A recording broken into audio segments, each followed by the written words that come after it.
It's this time of year, after January 15th, that we in the yeshiva make a Sudas Hodoya, a Thanksgiving meal.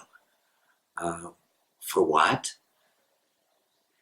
For something which happened quite a while ago.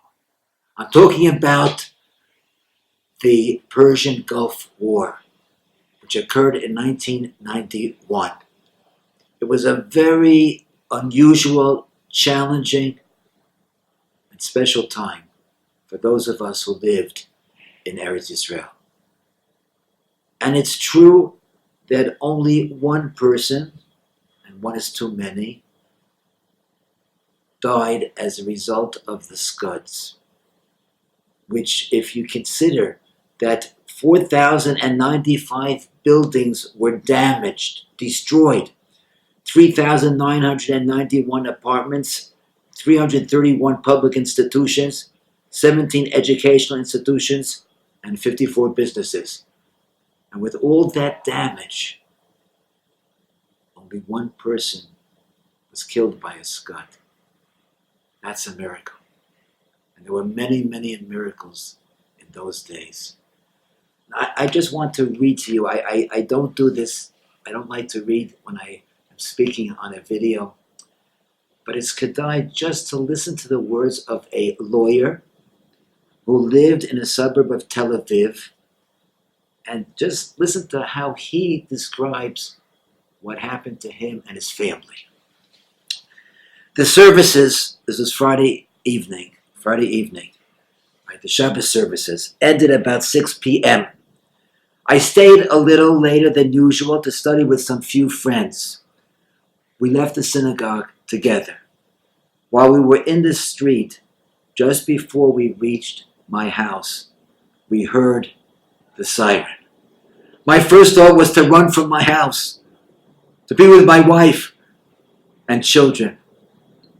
But on the second thought, because the people I was walking with were elderly, I decided to stay with them. They lived quite far from the shul, and they wouldn't be able to make it home in time. We took shelter in the lobby of a nearby building. I didn't have my gas mask with me. We all started reciting Tehillim, Psalms, from memory. I noticed two small children, maybe 6 or 7 years old, who were caught outside with us. They were hugging each other, reciting Shema Yisrael, the traditional prayer Jews say when facing danger. While I was watching the children, I suddenly heard the burst of the Patriots being fired. I knew the danger was nearby because the Patriots were fired from our neighborhood. The noise from the Patriots was frightening, and the two children hugged each other even tighter. Then I saw a big blast of fire from an exploding Scud hitting the ground. It was an enormous blast, and we all shook and shivered. We were only about 150 yards from where it landed, and the force of it threw us backwards. We saw the dust and the fire rising from the ground, coming from the direction of my house. I remember yelling, "It's my house!" I started running home. As I came nearer, I saw that it was really my house that was hit. From about 50 yards away, I couldn't see the house because of the black smoke of fire. The fire and water spraying out of the broken water pipes. Gas was leaking and power lines were down. At first I thought it was a chemical attack because of the smell of gas in the air. Right at that moment I thought to myself, I'm glad I didn't bring my mask. Who would want to live if something happened to his family? We already had a tragedy at home with one son, and I remember thinking to myself, I couldn't stand any more tragedy. Next door to my house, I saw a 3-story building had collapsed, as well as 2 smaller buildings even further away. I thought, my God, if they collapse, then nothing could be left of my house. I started shouting, but no one answered. I managed to get into the garden and went around the house to the place where I knew that my wife and children would have been sitting in our so-called sealed room. We didn't have a bomb shelter in the house. If we did, we would have gone there. I couldn't reach the room because the bricks and walls of the three-story building had fallen toward the house. I couldn't tell if anything was left at the back of the house where they were sitting. I remember climbing over a pile of bricks and shouting, but no answer came from inside. I was sure that no one was left. Later, about 15 minutes, I heard voices from the house. I saw my 15-year-old daughter step out with her puppy. Then my youngest son came out. And finally, my wife. When I saw them all alive, I told them, let's first say something to thank Hashem. I don't believe that you're alive. My wife started crying when she saw the damage and destruction to the neighbors' homes. She started screaming, they're all killed, they're all killed. I went to the other houses. I helped an old woman who lived on the third floor down the stairs. I can't go down the stairs. I told her that it was okay. She was already on the ground. She told me her husband was still upstairs. I saw we couldn't take him out because there were all kinds of bricks on top of him.